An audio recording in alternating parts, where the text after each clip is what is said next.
Kanya-kanyang diskarte ang ilan nating kababayan para mabit ang nakaka-stress na hit. Narito ang Street Hit Live ni Bam Alegre. Bam? Susan, good morning. Pasado alas 7 pa lang ng umaga. Pero ang init na, no? Sa ganitong alinsangan, paano nga ba maiwasan na uminit ang ulo? Narito ang Street Hit. Napakainit, di ba? Na para bang nasa microwave ka. Sa ganitong init ng panahon, nakaka-overstimulate at nakakainit ng ulo. Pero dapat cool ka lang. Gayahin ang pintor na si John Lloyd Cabintoy. Naka-shades pa para kontrahin ang init. And of course, kailangan chill lang. Pangontra sa heat stroke, sumilong sa shaded area at uminom ng maraming tubig tulad ng empleyadong si Shiray Coronel.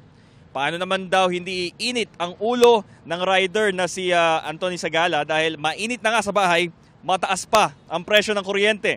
Ang tsuper naman na si Joel Raposas, tiis-tiis na lang muna dahil bukod kasi sa init, nakaka-high blood din daw ang presyo ng mga produktong petrolyo. Pakinggan natin ang mga pahayag ng ating mga nakapanayam.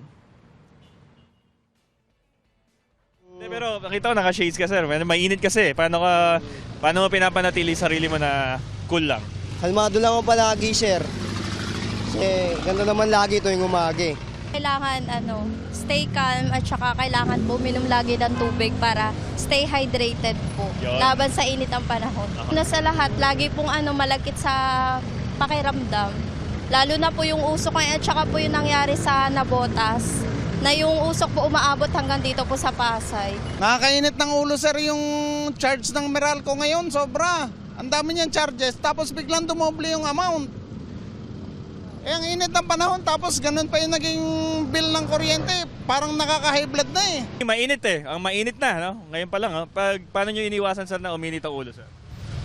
Ano lang, kalma lang. Mahirap mamili ng ulo kasi wala, tasan diesel.